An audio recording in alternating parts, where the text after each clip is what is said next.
Esse é um tempo muito precioso nesse devocional e podemos estar ouvindo esses louvores ao Senhor em congregação. Agradecemos a presença de todos os irmãos. Muito obrigado. Que Deus esteja com os irmãos, abençoando e sustentando a cada um na sua presença. Os irmãos continuem sempre firmes, buscando na palavra de Deus o consolo e o conforto, para que Deus traga paz aos nossos corações. Também os irmãos continuem em oração uns pelos outros, especialmente pelos idosos, aqueles que estão na faixa de risco dessa doença que tem acometido tanta gente, levado tantos a óbito, e temos tido pessoas próximas da gente acometido também, e que nos traz, nesse momento, muitas preocupações, mas que temos que continuar servindo ao Senhor. Ainda ouviremos a participação da irmã Paula Torres, que estará louvando o nome do nosso Deus com a sua preciosa voz.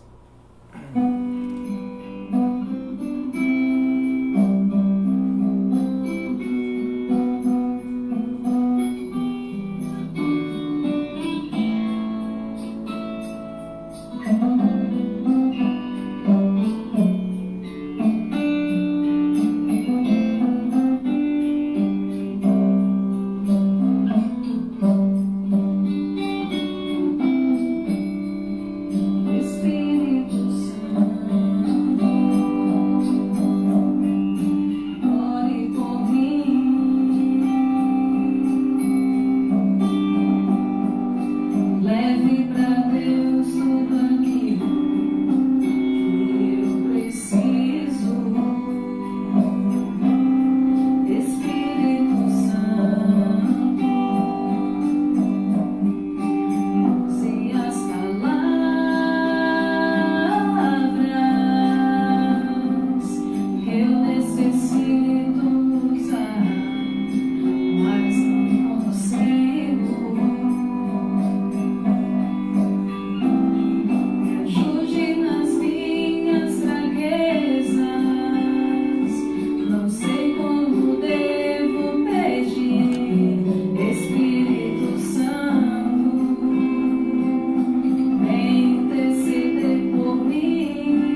Acredito que a letra desse hino, ela reflete o sentimento de todos nós. Nesse momento que nós estamos assim, nessa condição, a letra do hino, ela traz para nós uma emoção muito grande, muito forte, e nos une ao mesmo tempo, nos fortalece, e quando nós retornarmos à normalidade, possamos valorizar ainda mais esse tempo de congregação, o tempo de comunhão com os irmãos, o afago um dos outros, o abraço, o aperto de mão, esse calor humano que é tão importante para todos nós, para nos sentirmos realmente amados e sinceramente acolhidos por todos.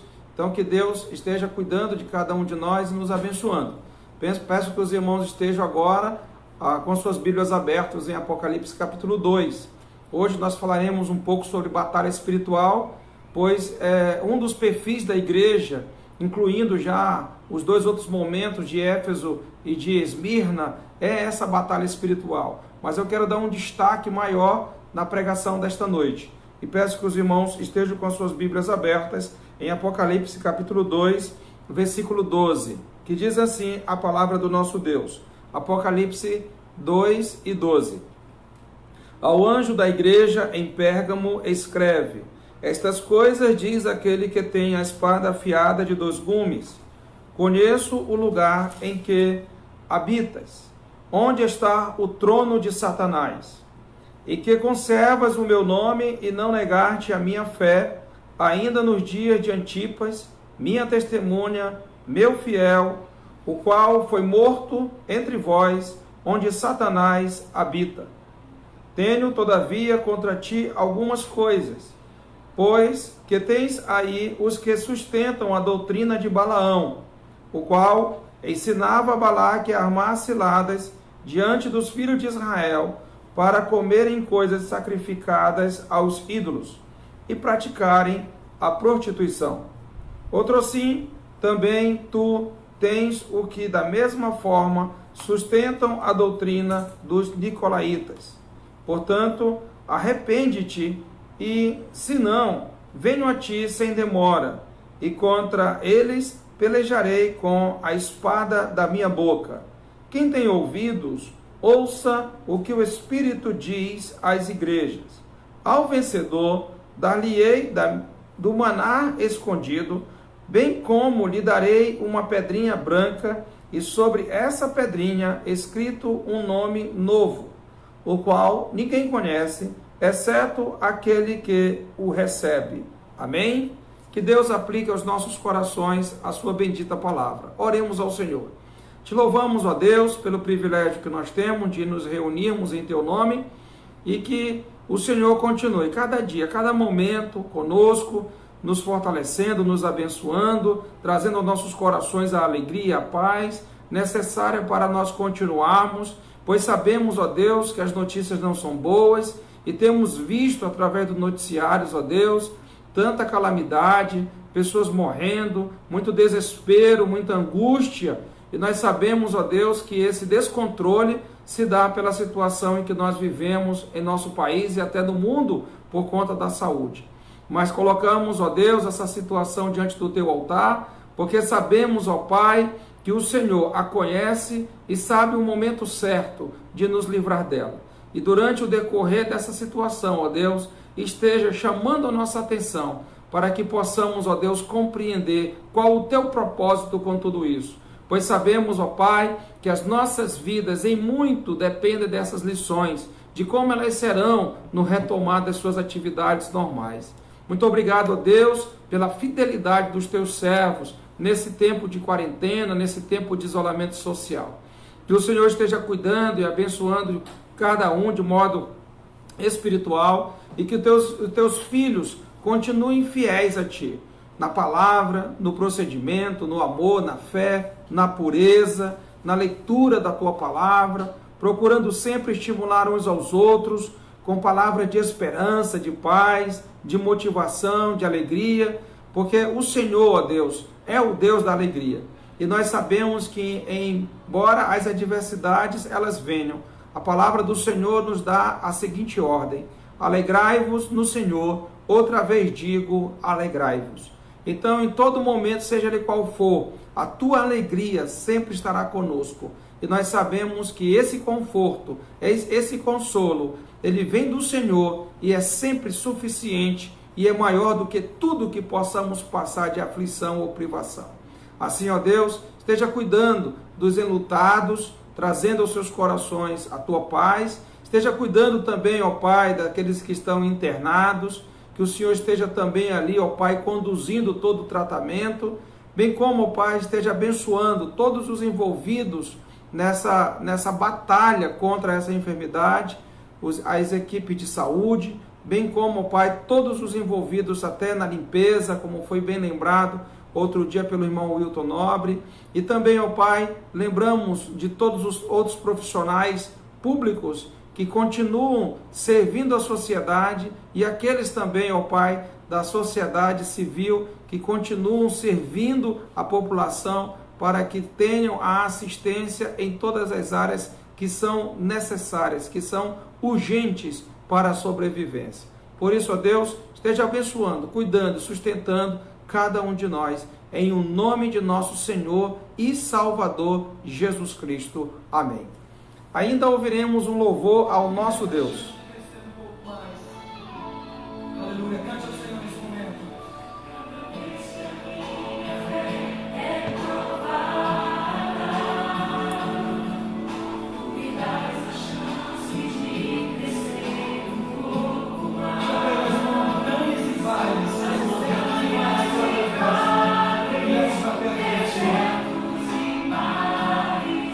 Meu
Deus. Deus nos chama a levantar o oratório do teu nome, rompendo em fé. Aleluia! Muito bem, irmãos. Nós ouvimos agora esse hino que trata sobre batalha espiritual. É importante que a igreja, como temos visto no início do Apocalipse, que essa introdução, esse apanhado acerca dos primeiros capítulos desse livro, que é uma revelação do nosso Senhor Jesus Cristo, tão importante para a igreja, para estabelecer a igreja, o perfil que a igreja terá naquela época, que teve durante a sua história, que hoje ainda tem e que continuará tendo. Então a igreja ela tem uma personalidade, e essa personalidade ela tem sido até imutável, dentro do aspecto e do princípio apresentado por Deus. Então todos nós devemos ter esse mesmo perfil. E nessas duas primeiras cartas, a Éfeso e a Esmirna, e agora a Pérgamo, nós temos visto que o perfil da igreja está ligado à perseverança. Mas não só a perseverança, há muitas provas. E essas provas têm sido dentro do poder das trevas, ou seja, as trevas atacando a igreja de Deus através do conceito religioso dos judeus, da idolatria dos gentios, da imoralidade e tantos outros aspectos que têm sido bem incisivo contra a igreja, posta à prova, e a igreja tem lutado contra o poder das trevas, mas também contra o pecado, porque o pecado, ele é o alvo que estabelece a vida de cada um daquele que não tem Jesus como Salvador, porque nós sabemos que quando nós não temos Jesus como Salvador, o nosso alvo não é Deus, o nosso alvo não é a santidade, mas simplesmente a satisfação dos prazeres que trazem a nós esse deleite que vem através da fonte chamada pecado. E nós sabemos que quando nós nos tornamos igreja, temos que ser perseverantes, e nós sabemos que vamos passar por provas, e dentro dessas provas vamos ter que lutar contra o poder das trevas, temos que lutar contra o pecado, porque é necessário que a igreja do Senhor mantenha-se pura aqui no mundo e diante dele. Pois bem, irmãos, analisando esse perfil da igreja, muito diferente daquilo que nós vemos hoje pela televisão, muito diferente daquilo que nós temos ouvido e visto até mesmo no dia a dia, em relação àquilo que se apresenta como igreja. E nós sabemos que nós não podemos estar nos acomodando com essa situação que não condiz com a palavra de Deus. E nós temos que estar analisando sempre as Escrituras para conferir se aquilo que está acontecendo no dia a dia está respaldado pela palavra de Deus. Porque do contrário, irmãos, nós vamos nos perder nesse mundo e nem entenderemos mais quem somos. Perderemos a nossa personalidade, não mais teremos um perfil que saiba como nos identificar. Por isso, irmãos, é tão importante nós estarmos previamente estudando estas cartas antes de adentrarmos propriamente dentro dos flagelos, dentro das taças, dentro da cólera que virá sobre esse mundo, da ira de Deus, para entender que a igreja do Senhor, ela é uma igreja, ela é um povo, ela é uma família que sempre estará unida no mesmo propósito. E aqui nessa carta em Pérgamo, traz para nós essa questão da batalha espiritual. E vai enquadrar a igreja nesse perfil. Que a igreja, ela é batalhadora. É o corpo de Cristo batalhando em todo o tempo, sem parar. Pois a palavra de Deus diz que a igreja avança e as portas do inferno não prevalecerão contra ela. Significa que nessa batalha é a igreja que está avançando, é a igreja que está enfrentando as hortes do mal, todo o principado, toda a potestade. É a igreja que está indo ao encontro das almas que estão ainda aprisionadas pelo pecado e que ainda são detentoras do poder das trevas e que precisam sair de lá, precisam ser resgatadas de lá, e então o Senhor nosso Deus tomará posse dessas almas para que elas sejam dele, para que elas se tornem igreja. não aquela igreja de placa, não aquela igreja de tijolos, mas uma igreja que se chama pelo seu nome, aquela que foi lavada e remida pelo sangue do Cordeiro, o seu Filho, o Senhor Jesus Cristo. Ele que morreu por nós, para nós vivermos para Ele. Mas, irmãos, como diz aqui no capítulo 2, versículo 12, ao anjo da igreja em Pérgamo. Todas essas igrejas faziam parte ali da Ásia, eram muito próximas umas às outras naquela região do Mar Egeu, e nós sabemos que elas eram cidades importantíssimas, de um grau muito elevado de desenvolvimento. Então essa cidade de Pérgamo não era diferente da de Esmirna, que não era diferente da de Éfeso, cidades grandes, muito populosas, cidades que tinham um mecanismo dentro da ciência, dentro do comércio, dentro da cultura, muito forte mesmo. E isso não facilitava o desenvolvimento da igreja, por serem cidades que avançavam muito no desenvolvimento, mas com o desenvolvimento, todo mundo sabe que o desenvolvimento traz muitas mazelas. E dentre essas mazelas trazia muito de pecado. E isso era muito difícil, causava um grande impacto para o crescimento e o desenvolvimento da igreja, como nós sentimos, principalmente aqueles que vivem em grandes cidades, quando estão muito distante de tudo da criação de Deus e mais próximo da criação do homem, e acabam que se encantam com aquilo que vem, esquecendo-se daquilo que o Senhor nosso Deus tem deixado na sua palavra, e isso causando uma grande dificuldade, uma grande barreira para o crescimento e o desenvolvimento espiritual de cada um de nós da igreja do Senhor. Por isso, quanto maior o centro, quanto mais desenvolvido o centro, mais carnal é a igreja, menos espiritual é a igreja. A sua conduta sempre mais fragilizada. E aqui não é diferente em Pérgamo, nessa grande cidade ali da Turquia. E ao anjo da igreja em Pérgamo escreve: estas coisas diz aquele que tem a espada afiada de 2 gumes. Ou seja, já vai apresentar aqui o Senhor Jesus Cristo como aquele que tem a espada que sai da sua boca, a espada de 2 gumes, aquela espada que corta dos 2 lados, porque nós bem sabemos que o Senhor Jesus Cristo, ele veio para salvar, mas como muitos não quererão a salvação, ele vai cortar dos 2 lados, corta para salvar, mas corta também para condenar. Ou seja, ele veio para salvar todos aqueles que se recolherem, que vierem ao Senhor, que se refugiarem ao Senhor Jesus Cristo.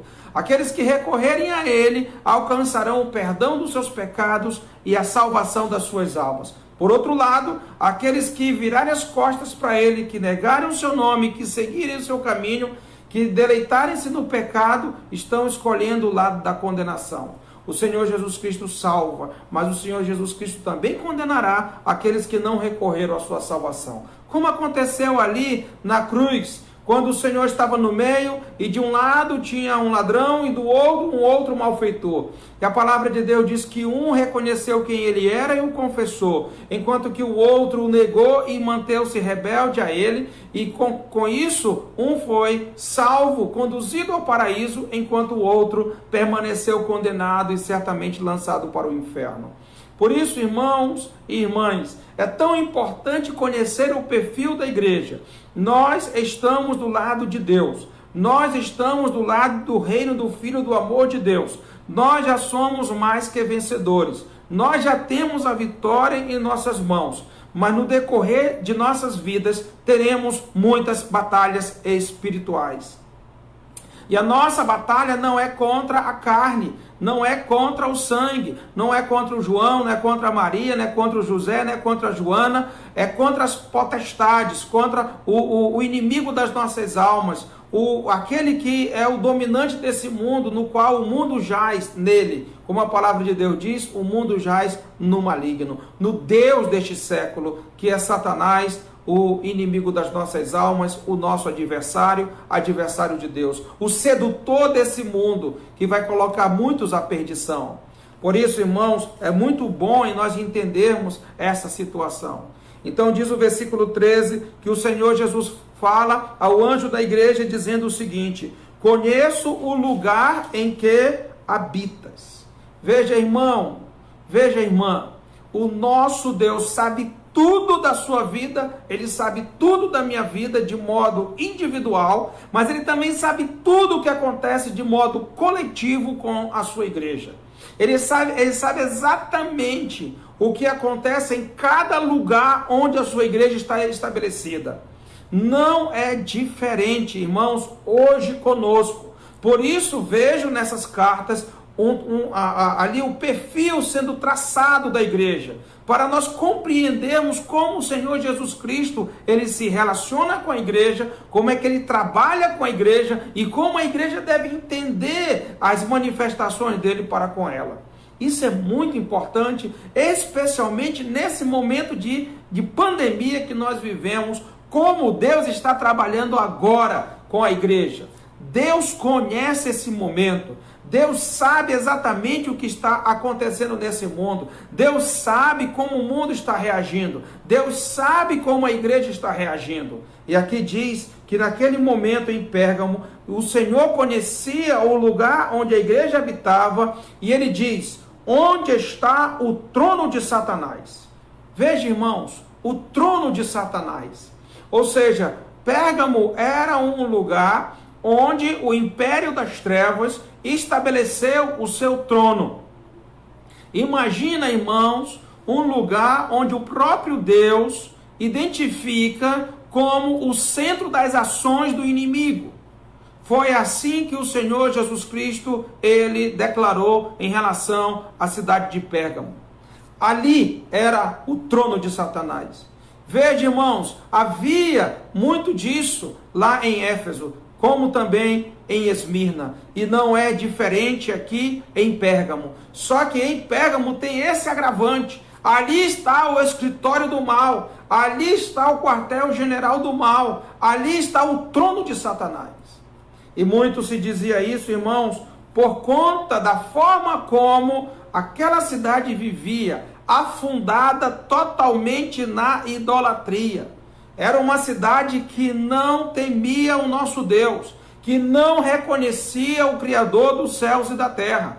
Pelo contrário, dedicava a sua vida à adoração a homens, à adoração a deuses que não passam de nada. Inclusive, daqui, desse trono de Satanás, é dito que ali era adorado o Deus da cura, o Deus da cura. E dentro da adoração do Deus da cura, nesse templo, dizia-se que as pessoas, elas ficavam ali deitadas no trono e deixavam com que as serpentes passassem por sobre elas, para que então fizesse uma ação de cura. Daí vem a ideia do símbolo da serpente para a medicina. Olha de onde vem, não é? Mas a serpente, ela não é conhecida na Bíblia como símbolo da medicina. A serpente na Bíblia, ela é conhecida como Satanás.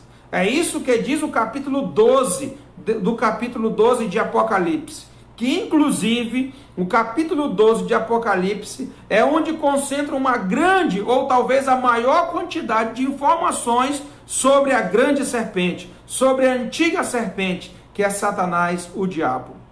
Veja, irmãos, como situações bem sutis, até de certa forma, com uma entonação boa, que seria a cura, onde as pessoas iriam ali para esperar a cura dos seus corpos, e faziam com a ciência, mais o misticismo, o ocultismo, fazendo todo esse sincretismo, de modo que eles queriam era a cura dos seus corpos.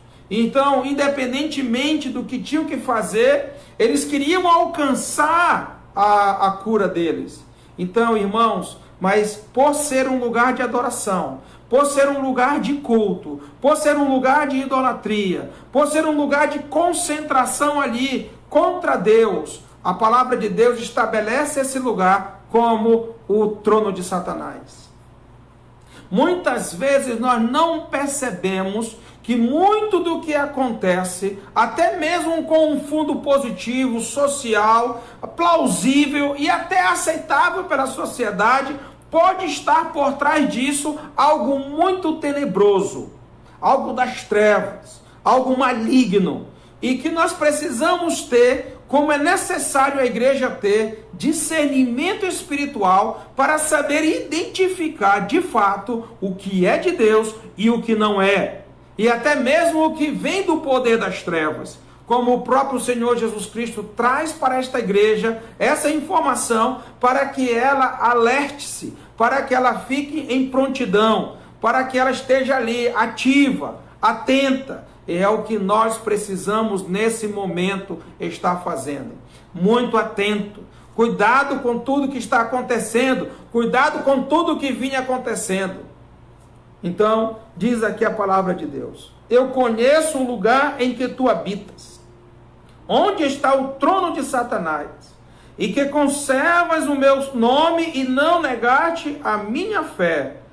Veja, irmãos, mesmo diante de uma situação predominantemente de idolatria, predominantemente de ocultismo, de misticismo, a igreja não negou a fé, não negou o nome de nosso Senhor Jesus Cristo. Por isso, igreja, muitas vezes nós achamos que o nosso momento dentro da história é o pior momento. É porque muitas vezes nós não vamos nas páginas das Sagradas Escrituras para conhecer a história da própria palavra de Deus, dentro do contexto que ela traz, para ver que não existe um momento fácil. Em momento algum foi fácil para a igreja sobreviver. Sempre foi difícil. Então, naquele tempo, não foi fácil, como hoje não é fácil para a igreja ser igreja. Para a igreja estar dentro do padrão estabelecido e esperado por Deus. Veja, irmãos, como isso é essencial para a nossa meditação. Então, hoje não é menos. Hoje talvez nem seja mais. Mas dentro daquilo que nós podemos enfrentar, é razoável para a igreja. E como igreja, nós devemos enfrentar essa batalha espiritual, como diz aqui o Senhor Jesus Cristo, conservando o seu nome e não negando a sua fé. E é interessante, irmãos, que diante do cenário em que nós vivemos, como nós temos visto, não só indivíduos, que muitos destes até serviram na igreja, dirigindo, pregando, ou fazendo qualquer outra atividade na igreja, sendo muitas vezes tesoureiro, secretário, ou até mesmo presidente ou vice-presidente, até mesmo muitos pastores, diáconos e missionários, missionárias, professores de escola bíblica e tantos outros que foram servos dentro de uma igreja local e que hoje negaram o nome do Senhor Jesus Cristo, não conservaram a fé, pelo contrário, a abandonaram, por conta que não resistiram à influência desse mundo e agora entregaram-se totalmente a ele e estão desfrutando daquilo que ele oferece e estão servindo não mais a Deus, mas estão servindo a si mesmos, estão servindo ao poder das trevas. Isso, irmãos, é uma realidade e nós temos que atentar para isso, porque uma das características do perfil, da personalidade da igreja é perseverança. Perseverança. Dentro da batalha espiritual, a igreja ela não recua, ela não retrocede, ela não vem para trás, ela não volta as costas para o seu capitão, ela segue, ainda que isso custe a sua própria vida, como custou a vida de Antipas, que provavelmente era um dos anjos da igreja ali na cidade de Pérgamo, como diz na sequência da leitura. Diz aqui a palavra de Deus no versículo 13: e que conservas o meu nome e não negaste a minha fé, ainda nos dias de Antipas, minha testemunha, meu fiel, o qual foi morto entre vós, onde Satanás habita. É dito na tradição que Antipas, por conta da sua fidelidade a Deus, por conta do testemunho de sua fé, por ele ter batalhado pela fé cristã, ele teve um martírio. Ele foi martirizado, ele foi morto em prol da sua fé. Veja, irmãos, Veja o tamanho da intolerância da época, onde alguém, por sua fé, ele podia perder a sua vida. Isso aconteceu também com o líder da igreja lá em Esmirna, 50 anos depois de João. Ele foi morto, teve seu corpo queimado em fogueira. E aqui na tradição é dito que o Antipas foi morto dentro de um bezerro de ouro, e ele foi ali assado até assim a sua morte, né? Ficou ali assando, né? Ele estava dentro do bezerro de ouro, oco, obviamente, e um fogo ali debaixo, e ali ele ficou assando até morrer. Mas não negou o nome do Senhor, não negou a sua fé.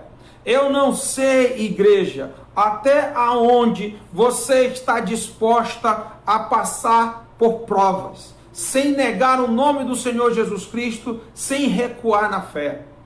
Porque se o perfil da igreja é de perseverança, o perfil da igreja é passar por provas. Não tem em nenhum momento da história da igreja um momento que a igreja não tenha passado por provação. E esse momento não é diferente. Talvez as circunstâncias sejam diferentes, talvez o cenário seja diferente, mas as provas continuam para enfraquecer a igreja, para que ela abandone a sua fé, para que ela negue o nome do nosso Senhor Jesus Cristo. Mas isso vai servir somente para peneirar, e vai ser peneirado. Todo aquele que não for fiel ao Senhor vai passar pela peneira, que não vai ser aprovado, e que vai infelizmente negar o nome do Senhor, que vai infelizmente negar a sua fé. Por quê? Por causa da situação em que está. Imagine aqui nós, irmãos. Vamos pensar aqui nós, né? Deus enviou esse vírus. Deus está disciplinando o mundo inteiro com esse vírus, né? Digamos que eu pegue esse vírus, ou o vírus me pegue, que seja. E então eu venha a ser acometido dessa enfermidade. Como eu vou reagir diante dessa prova? Como eu vou reagir diante dessa prova? Eu vou negar o nome do meu soberano Senhor e Salvador? Será que eu vou negar? Ah, porque Ele permitiu que isso acontecesse comigo? Será que eu vou abandonar a fé? Porque isso aconteceu comigo, eu fui acometido dessa enfermidade? Meu irmão e minha irmã, não é esse o perfil do cristão. Ele tem que entender que a vontade de Deus sobre a sua vida, ela é soberana, e nós precisamos glorificar o nome de Deus em todo o momento, seja ali qual for. E numa batalha espiritual, você bem sabe que muitos morrem, muitos perecem, e nós sabemos que nós devemos morrer, perecer na dignidade de um fiel, como Antipas, que morreu por causa do nome de Jesus Cristo. E olha como Jesus Cristo disse: ele foi morto, mas ele era a minha testemunha, ele era meu fiel. Antipas foi morto, Antipas não foi livre, Antipas não foi salvo daquela situação. Antipas morreu, passou pela provação, mas morreu. Mas como Antipas morreu? Ele morreu fiel, ele morreu testemunha, ele morreu glorificando o nome de Deus, ele morreu exaltando o nome do seu Salvador. E nós precisamos ter esta ousadia, esse perfil de ousadia, esse perfil de intrepidez. Eu digo isso, irmãos, porque diante da situação que nós estamos, nós somos pessoas responsáveis, nós tomamos todas as medidas que são necessárias, nós estamos nos protegendo, até para proteger os outros, nós estamos tomando todos os cuidados necessários de higiene pessoal, até mesmo da higiene do lar, e até mesmo do cuidado com o veículo com quem nós utilizamos, sempre procuramos tomar todos os cuidados. Mas se acontecer, nós temos que entender que nós estamos na mão daquele que dele ninguém tira. Nós estamos seguros na mão dele, e ele prometeu estar conosco todos os momentos, ainda que passemos pelo vale da sombra da morte, como aconteceu com esse fiel, com essa testemunha que é o Antipas. E morreu de uma forma trágica, e morreu dentro do templo de Satanás, dentro lá do QG do inimigo. lá dentro. Ou seja, se o inimigo pensava que estava blasfemando, se o inimigo pensava que estava ganhando aquela batalha, se o inimigo pensava que estava tendo alguma vantagem, pelo contrário, Deus estava sendo glorificado. Jesus Cristo estava orgulhoso de Antipas. E assim nós, como Antipas, devemos também orgulhar o nosso Senhor e Salvador diante de todo o momento que nós estivermos aqui em batalha espiritual. Em batalha espiritual. Esse momento é um momento de batalha espiritual, irmão. Temos visto irmãos e irmãs se ajoelhando nas praças, nas ruas, se ajoelhando em vários lugares e intercedendo pela nação, intercedendo pelos nossos governantes, intercedendo pelas pessoas responsáveis dentro do ambiente da saúde. Eu digo uma coisa para você, irmão, nós temos que entrar nessa batalha espiritual. Outro dia foi conclamado um jejum, e eu não sei como é que você está, qual é o mecanismo que você está usando para lutar diante de Deus na situação em que nós vivemos. Porque mais do que uma situação física, nós estamos passando por uma batalha espiritual. Mais do que por uma luta física, nós estamos passando por uma batalha espiritual. Como esse vírus é invisível, e nós estamos lutando contra algo invisível, como bem disse o ministro da Saúde hoje, é algo que pouco nós conhecemos. Infelizmente, irmãos, poucos conhecem o inimigo invisível chamado Satanás. Poucos conhecem, poucos sabem quem ele é, poucos sabem como ele age, poucos sabem como ele se manifesta, poucos sabem como ele ataca, poucos sabem. E infelizmente, assim como o vírus tem derrotado a muitos, assim também o inimigo tem derrotado a muitos. E assim como muitos têm sido mortos pela ação desse vírus, muitos têm sido mortos pela ação do inimigo. Porque ele tem alimentado as pessoas do pecado. E muitos são aqueles que têm morrido em consequência dos seus próprios pecados. Porque amam os seus pecados, eles fazem de tudo por conta dos seus pecados. Quantos maridos não abandonam as suas esposas por causa do pecado? Quantas esposas não abandonaram seus maridos por causa do pecado? Quantos filhos não estão rebeldes? Quantos não estão renegados? Quantos não estão indo para desfrutar daquilo que o próprio Deus, por causa dele, morreu na cruz, lá derramando o seu sangue, que foi para pagar o pecado? Porventura, voltaria eu para o pecado? Jesus Cristo morreu pelo pecado, para pagar o pecado, para eu ser livre do pecado, e não para eu viver no pecado, mas para estar em santidade. Eu não sei quantos aqui estão ouvindo, que talvez estão até pensando em seguir o pecado, mas olha aqui a palavra de Deus diz, no versículo 14, tenho todavia contra ti, talvez o Senhor Jesus também tenha contra ti, tenho, todavia, contra ti algumas coisas, pois que tens aí os que sustentam a doutrina de Balaão. A doutrina de Balaão, o qual ensinava a Balaque a armar cilada diante dos filhos de Israel, para comerem coisas sacrificadas a ídolos e praticarem a prostituição. Outro sim, também tu tens os que da mesma forma sustentam a doutrina dos nicolaítas. O que nós temos aqui? Nós temos dois pecados que têm sido pilares no combate espiritual da igreja: idolatria e imoralidade. Idolatria e imoralidade. A idolatria se dá não só por questões de imagem de escultura. A idolatria se dá por tudo aquilo que ocupa o lugar de Deus na minha vida, por tudo aquilo que domina a minha vida e tem mais autoridade na minha vida, que governa a minha vida, que não seja Deus. Então, se algo está dominando a minha vida mais do que Deus, é porque eu tenho ídolo no meu coração. E se o prazer do pecado está dominando a tua vida, é o pecado que é o teu Deus, e você tem seguido ao pecado, e a igreja estava se deixando influenciar pela doutrina de Balaão, a igreja estava se deixando influenciar pela doutrina de Nicolau, ou seja, tanto pelaquele profeta, que infelizmente era profeta, mas que conduziu o povo de Israel ao pecado, tanto pela idolatria como pela imoralidade, vindo a morrer milhares de pessoas na ocasião desse episódio, lá em Números.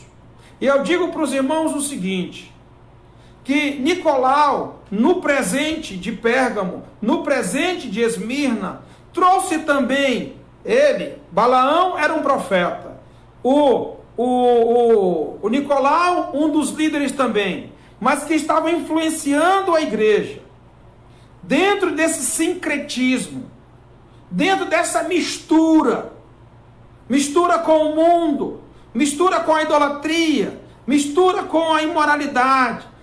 E esse sincretismo, essa mistura, tem prejudicado tanto a igreja. Tantos são os líderes espirituais que estão misturando o mundo com a igreja, que estão se deixando levar pela imagem do mundo e querem ter, junto com o mundo, o mesmo espaço. Não dá. É que nem a física diz, não dá para ocupar no mesmo lugar 2 corpos ao mesmo tempo. Não dá. Ou é igreja ou é mundo. Não dá para ser igreja mundo, mundo igreja. Não dá. Não tem como desassociar a igreja quando está no mundo. Nós vamos continuar a igreja. Mesmo que nós estejamos interagindo no trabalho, mesmo que nós estejamos na rua, mesmo que nós estejamos no comércio, mesmo que nós estejamos estudando, mesmo que nós estejamos em ambientes que são relacionados ao mundo, mas mesmo assim nós somos igreja e devemos brilhar como luz que ilumina a glória de Cristo. Onde há trevas, nós temos que chegar lá e iluminar, e não nos associar, porque não tem como misturar luz de trevas. Não tem como misturar luz e trevas. Não tem como, não tem como. Ou é luz ou é trevas, ou é igreja ou é mundo. Mas a doutrina de Balaão estava sendo muito influente em Pérgamo. Aí a doutrina de Nicolau também estava sendo muito influente em Pérgamo, como foi influente nas outras igrejas anteriores. E talvez você, meu amado irmão, talvez você, minha amada irmã, esteja se envolvendo também com essas doutrinas. Doutrina de prostituição, doutrina de imoralidade, doutrina de idolatria. Não se mistura, irmão. Não se mistura, isso é perigoso. Seja como Antipas, ainda que isso lhe custe muito, ainda que lhe custe a própria vida, aguenta firme, ser fiel. Olha que o nosso Deus olha para ti, o nosso Deus conhece a você, o nosso Deus sabe o que você está passando, o nosso Deus conhece a tua estrutura, o nosso Deus sabe o que você sente agora. Não se deixe, irmão, levar pelo pecado. Não se deixe levar pelo pecado. Ele diz aqui, ó, doutrina de Balaão, o qual ensinava a Balaque a armar ciladas diante dos filhos de Israel. Tem tanta gente armando ciladas dentro da igreja, irmão. Tanta gente armando ciladas. Ciladas. Introduzindo dentro da igreja aquilo que a palavra de Deus proíbe. Havia nos cultos de idolatria muita prostituição. E queriam incluir também nos cultos da igreja prostituição. Não dá. Ah, porque eles fazem, nós também devemos fazer. Não dá. Ah, mas todo mundo faz, vamos fazer também. Não dá. A igreja é uma contracultura. A igreja é uma cultura oposta à cultura do mundo. Não tem como se alinhar à cultura do mundo. Não tem como se balizar pela cultura do mundo. Não tem. A palavra de Deus é a baliza da igreja. A palavra de Deus é que traça o perfil da igreja. A palavra de Deus é que diz os limites da igreja. É que orienta a igreja no caminho que deve andar. Não é o mundo. Não é o mundo, nem as coisas que há no mundo. Pois quem ama o mundo e as coisas que há no mundo, o amor de Deus não está nele. Disse João na sua primeira carta, no capítulo 2, do verso 15 ao verso 17. Então, irmãos, é muito importante isso, que a igreja esteja atenta, a igreja esteja alerta, a igreja esteja entendendo essa batalha espiritual. Não é brincadeira a situação que nós estamos vivendo. não é só uma questão de calamidade pública, não é só uma questão de saúde pública, isso é uma questão espiritual. E eu não sei como você, irmão, está reagindo. Talvez no âmbito da calamidade pública, você esteja obedecendo ao decreto do governador. Talvez dentro da saúde pública, você esteja obedecendo todo o sistema de higienização. Mas será que dentro do âmbito espiritual, você tem obedecido a palavra de Deus? E você tem cuidado da sua vida em relação à preservação dela, com fidelidade ao nome de Deus, não negando o seu nome, mantendo-se fiel a Ele? Será que realmente você tem cuidado dessa área de sua vida? Ou será que você está só cuidando da parte desse mundo, da parte da calamidade, da parte da questão das questões sanitárias e hospitalares, questão de higiene, ou você está cuidando também da sua alma?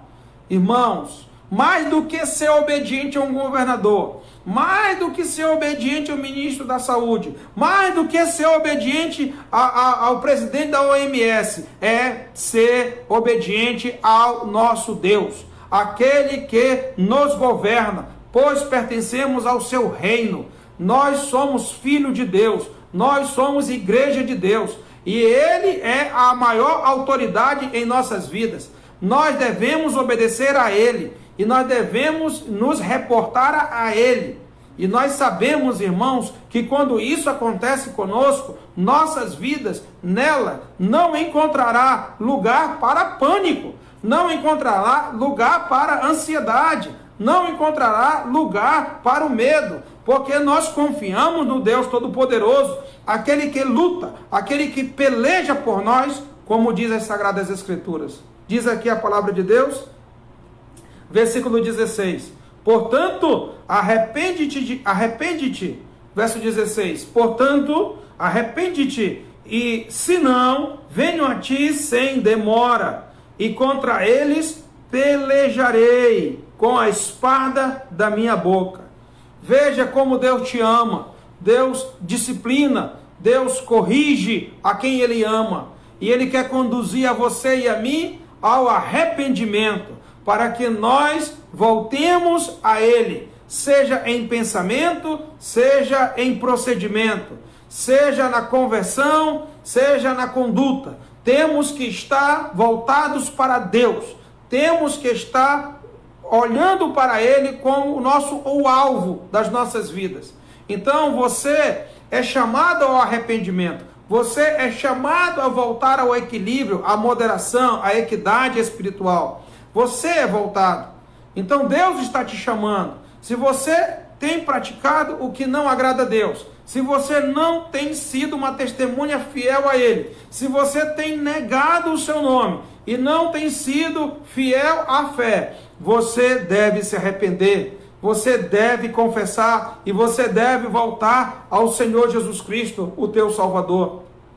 Deve fazer isso, deve fazer hoje. E se pensava em fazer alguma coisa, em seguir o pecado de alguma forma, e deixar tudo, abandonar tudo, chutar o balde, e dar as costas para a fé, dar as costas para a família, e para tudo que você tem construído até agora, diga não para isso, e se volte ao Senhor nosso Deus, porque Ele é rico em perdoar, e Ele vai te perdoar, e Ele vai te reconduzir à sanidade espiritual, ao equilíbrio espiritual, como é um perfil da igreja, a perseverança.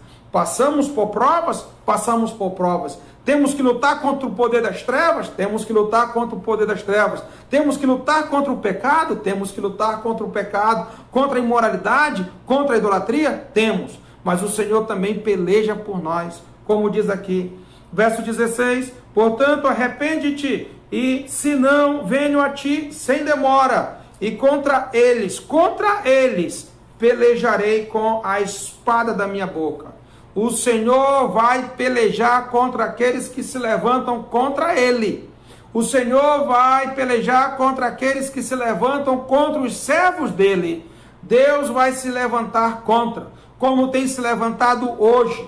Cadê aqueles que zombavam de Deus? Cadê aqueles que blasfemavam o nome de Deus? Cadê aqueles que ridicularizaram o nosso Senhor e Salvador? Cadê aqueles que estavam fazendo tudo para profanar o seu nome? Cadê? Cadê? Hoje estão se escondendo da morte,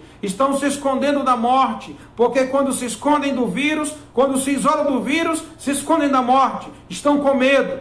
Lembrando o que a palavra de Deus mesmo diz aqui no capítulo 1 de Apocalipse, no versículo 18, capítulo 1 e 18, e aquele que vive, estive morto, mas eis que estou vivo pelos séculos dos séculos, e tenho as chaves da morte e do inferno. Quem tem a chave da morte e do inferno? O Senhor Jesus Cristo. Ou seja, é Ele que abre as portas da morte. É Ele quem diz o que acontece. É Ele quem tem a autoridade. É Ele que tem a soberania. Ele tem toda a autoridade sobre os céus e sobre a terra. Isso lhe foi dado no momento em que Ele morreu ali na cruz e Ele ressuscitou ao terceiro dia. E vamos, irmãos, compreender quem é que realmente manda nesse mundo, irmão. Quem é que realmente manda nesse mundo? É interessante como nós conseguimos interagir com a soberania de Deus e a responsabilidade do homem. Nós fazemos isso até para dar testemunho, mas nós entendemos principalmente que o nosso Deus está acima de tudo e o que vier a acontecer conosco, nós temos que manter a dignidade do padrão, do perfil, da personalidade do verdadeiro cristão, da verdadeira igreja. E glorificar o seu nome, sem negar o seu nome, sem negar a fé, ser fiel a ele, ser uma testemunha digna de quem o serve. Isso é maravilhoso para a igreja, irmãos. Isso é maravilhoso. O inferno treme quando você tem sobre você uma única autoridade chamada Jesus Cristo, o autor e consumador da sua fé, aquele que morreu para você não morrer, aquele que ressuscitou e venceu a morte para nos dar vitória sobre a morte, porque nós sabemos em quem nós temos crido, irmão. E ele diz aqui, ele vem contra aqueles que se levantam contra ele, que se levantam contra os seus servos. E ele diz assim, no versículo 17, quem tem ouvidos, ouça o que o Espírito diz à igreja.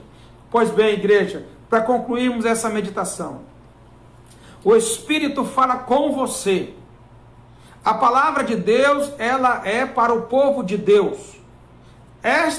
Este livro do Apocalipse, que é bem diversificado das outras escrituras, porque nós temos carta dentro da própria revelação, nós temos carta dentro da própria profecia, e isso traz para nós, irmãos, um embasamento espiritual tão grande, tão sólido, tão firme, para todo aquele que crê no nosso Senhor Jesus Cristo.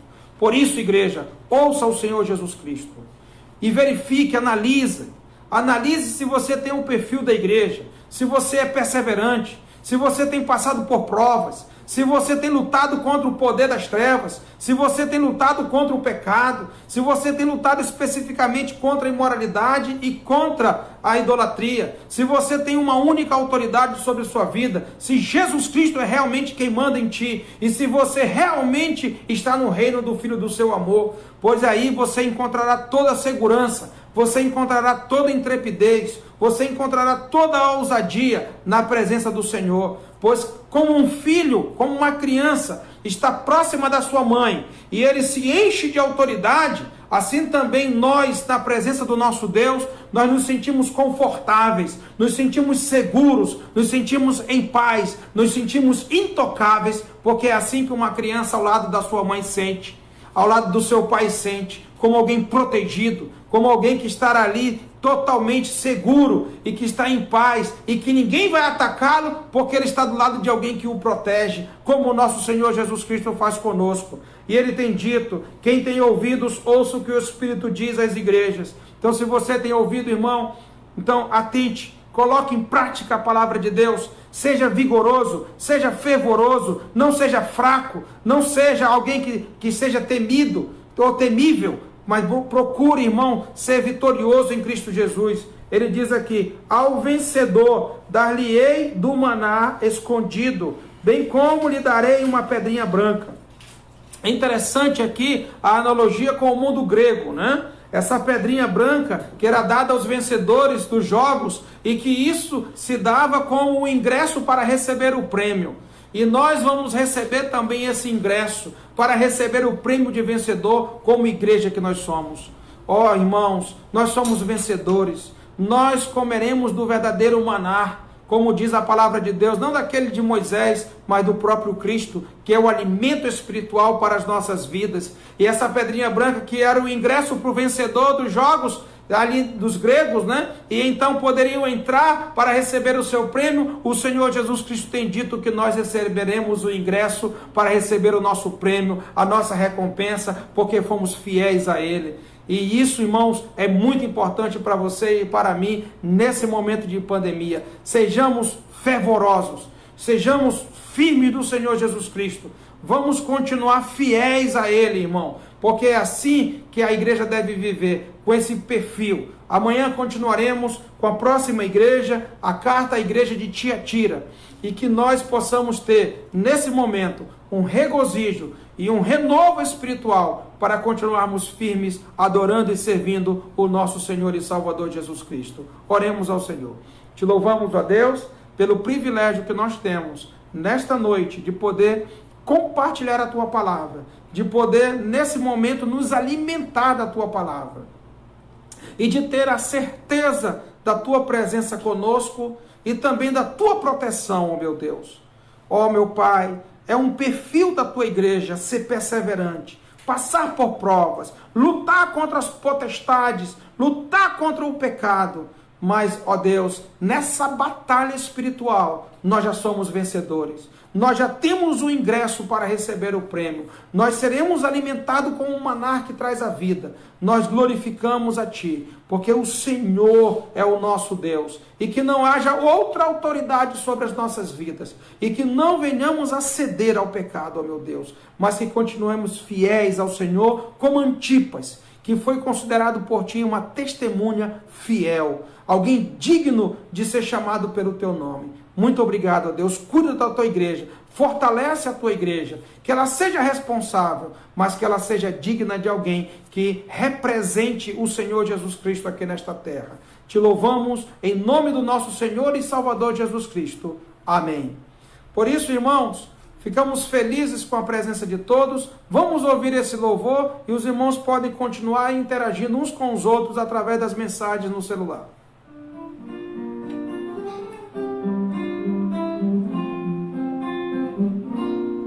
Não há glória maior que a de Cristo, Senhor, em quem nos gloriamos e rendemos-lhe louvor. Seja religião, reputação ou poder, não há glória maior que a Jesus conhecer. Tudo é perda pra mim, por amor a Jesus. Este mundo rejeito, enfim. Deixo tudo pra trás, para o alvo correr. Nossa glória é Jesus conhecer. Conformar-me a Jesus é o que quero fazer, não mediante meus feitos, mas por Ele conhecer.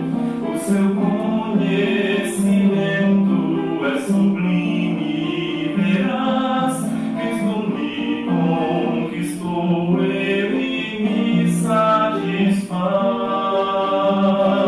Tudo é perda pra mim, por amor a Jesus. Este mundo rejeito, enfim. Deixo tudo pra trás, para o alvo correr. Nossa glória é Jesus conhecer. Muito bem, irmãos. Daqui a pouco estará tudo disponível no canal do YouTube e nós estamos aqui sempre disponíveis, né, dispostos a interagir com os irmãos. Os irmãos têm toda a liberdade de poder, no privado, fazer perguntas e tudo mais. Estamos à disposição dos irmãos, Mais uma vez, quero agradecer as orações dos irmãos em favor da Ana e da sua família. Continue orando também pela Isaura, ela continua internada. E outros irmãos lá de Manaus, da igreja, também estão acometidos da Covid. Tem irmãos que estão internados, outros irmãos que estão apresentando os sintomas agora. Mas os irmãos continuem em oração e fervorosos, sempre firmes na presença do nosso Deus. Que Deus abençoe a todos no nome de Jesus. Amém.